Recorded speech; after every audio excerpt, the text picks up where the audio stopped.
Hey, what is going on guys, Power Gaming here, and if you didn't know, Identity finally released the combat gameplay video. Today I'm going to be breaking this video down to try and find things that we may have missed. Also at the end of the video I'm going to give my opinion on it, because there has been some controversy again about the video and I just want to give my opinion on the matter. Now just a quick disclaimer, everything in this video from vehicle physics to foliage art and character animation is unfinished or is a placeholder, and they will be replaced prior to the game's release, so just keep that in mind.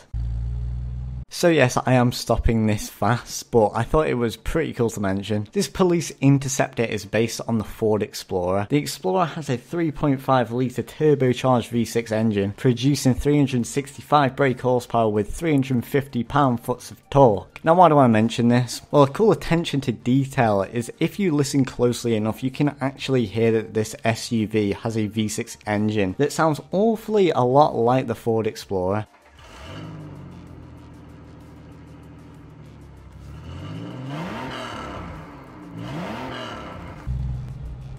If this trend goes to all of the other vehicles in the game, then we will be in for a great soundtrack of just pure engine sounds. Anyway, moving on. I've got blue smoke in my location. I'm checking it out.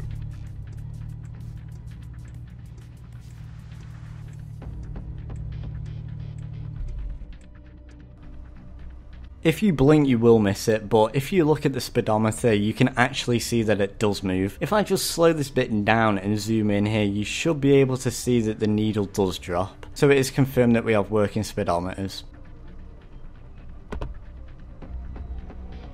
Right, so here we have the police computer with a plethora of things to look at. So starting from the far left tab we have plate, which is the current tab that we are on. This is self-explanatory because it's, you know, registration plates. This basically means that when you buy a car in the world, that vehicle is then going to become part of your identity. So if you conduct a bank robbery with your own vehicle and somebody is passing by and they can't identify you because you're wearing a mask, then they can just go straight to your car and report you from there. And before you know it, there's police already waiting for you at your residential house without even firing a bullet. So this makes me wonder if there's going to be any ways you can stealth your vehicle, like get rid of the registration plates off it or hide them somehow. If not though, it will encourage you to commit a Grand Theft Auto. On the next tab we have PERS, which is person. Simply put, you'll be able to look up anyone's record to see if they have a wanted status or not. So if you don't have an assignment to do, you can do a bit of bounty hunting yourself if you really want to. This will give the police officers a bit of freedom of what they want to do with their time. ADDR is address, again self-explanatory. Here you'll be able to search for someone's address using a street and building number. This will give you information about the property's owner. The next tab is TRAF, which I'm presuming is traffic. I'm guessing that this will give you cases of road traffic incidents such as hit and runs and whatnot, but I'm not really too sure on this one. Calls will be any incoming calls from civilians in your area. So if there are any civilians in distress, you will be able to go and support them if there's no other officers to do so. The next two tabs are units and map.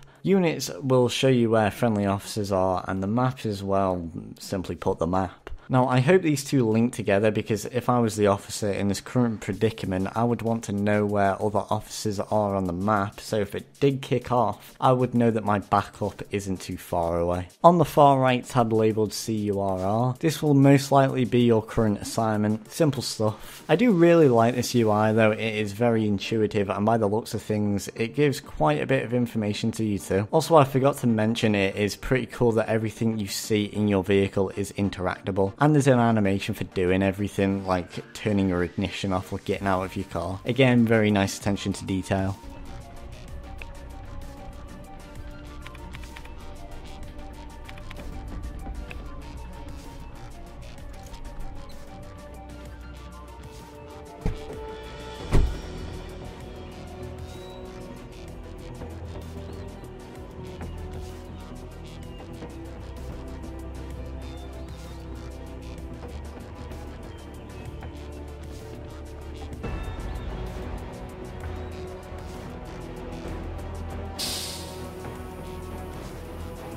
Doing there? Get that bloody leap fixed. So here we have the menu for meth production, and I forgot to mention at the start of the video that you could see that meth was being produced from the blue smoke above the RV. So you do really have to make sure that you are in the right place when producing drugs. Anyway, the menu has 4 options and it does look pretty simple to begin with, but I can imagine it is quite an involved process. You have seal leak, reduce temperature, reduce pressure and additional P2P. During the drug manufacturing process, you are going to want to use these 4 options to keep the chemical reaction going. Firstly, you will want to add your chemical, which is P2P or phenylacetone. Then you will want to watch the temperature and pressures very carefully, and also watch out very closely for chemical leaks or you might go boom. So it does actually look quite involved, and I can imagine that the last thing you'll want when producing drugs is a police officer coming knocking on your door. Another thing to mention is that if you are manufacturing drugs, you will have to wear a hazmat suit. I don't think it will really be a choice to wear one unless you were hardcore role playing, because it will bring attention to yourself, so it must be a necessity to wear one.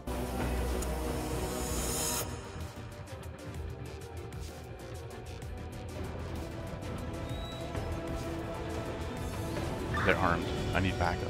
It's a cop. In the distance of this scene, you can see a deer run off in the distance, which is just showcasing that there will be wildlife roaming around. Again, we don't really get much of an insight on how the hunting mechanics will work, but I'm sure we will get that in a future gameplay video.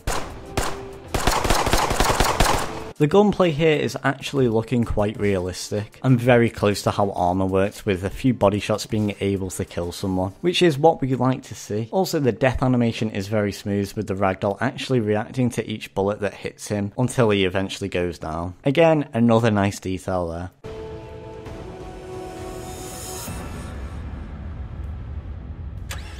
Get out now. I will shoot. We were making Smurfberry smoothies, officer. Finally, we get to see the animation work for handcuffing, and it is so good to see coming from armor where there was no animation whatsoever for cuffing someone. Also, if you look at the player names, you can see that they are in different colours. Blue, by the looks of things, will be for the police officers, and I believe that people who are wanted will be in red, and I'm just guessing that normal civilians will have white names. Overall, I did think that the trailer was good, and it did pack a lot of things into it, but it did leave a lot left to be desired from it, considering that the last trailer we got was a little over a year ago. But at least we got something before Times Square, which is out next month.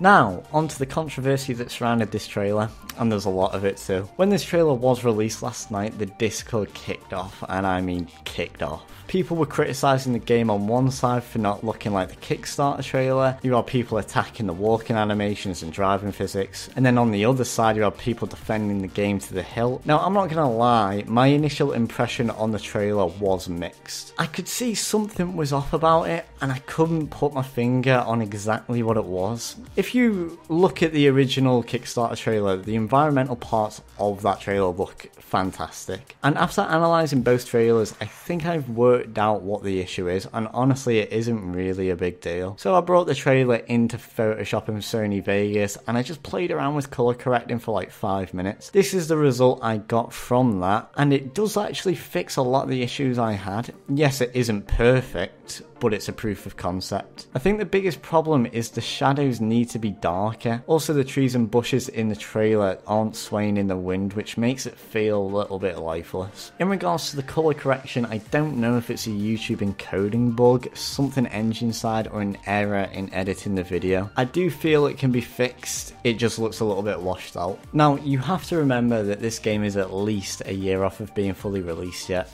so a lot of this is going to change. I mean, in regards to animations, just have a look at PUBG's animations, and this was a couple of months before its release onto Steam Early Access. Small visual things like that can change very quickly in game development. Animations are going to look janky, it's not finished yet. The environment art doesn't feel quite right, because it's not finished yet. It's literally as simple as that. Rome wasn't built in a day, and we have over a year to wait yet, so I'm confident that these issues can be fixed. I mean, I fixed one by spending 5 minutes in Photoshop in Sony Vegas, and I'm no game developer, I'm far from a game developer. Now, I'm a very big believer in criticising to inspire, and when I see people hating on others for bringing up very good criticisms, I just think about how wrong that is. So many people in the Discord and YouTube comment section were just simply attacking people for their opinions that were completely irrelevant. Without criticism, no one would get better. It's a necessary evil for self-improvement, and when you try to shut people down on their relevant, constructive opinions, you're essentially halting innovation, and that's not a good thing for anyone. I'm sure everyone watching this wants identity to succeed. I know I do, and to be honest with you, I will criticize the developers as much as possible to get the best possible game out of them. There's different ways to go around criticizing someone. You can either do it constructively or you can do it in a hateful way. Both of them can work, but doing it constructively works the best. So my best advice for people who are going on hate comments after the devs, calm it down because there's no need for it. And it goes both ways too. When the devs do good things like the gameplay in this trailer, commend them for it because it does look really fun to play. And the most important thing is the gameplay. Also, the vehicle physics are due to change as well. I think they are currently the stock Unreal physics, and in the last Q&A I did with them, they said that they are working on a new realistic physics system. It is just good to see that vehicles are in the game now, and it does look like all the framework is pretty much there for vehicles. Now it's just making them handle well. In conclusion, I enjoyed this video, but I do feel that we should be seeing it a little bit more from the devs, considering we have waited a little over a year for a new video. And also remember that everything in this gameplay video is placeholder, so in a month's time everything could change again. And again, I'm sure everything else will be fixed as it is still a year off of being fully released. Anyway guys, let me know in the comments what your opinions are. Please like, comment, share and subscribe, and I will see you guys in the next video.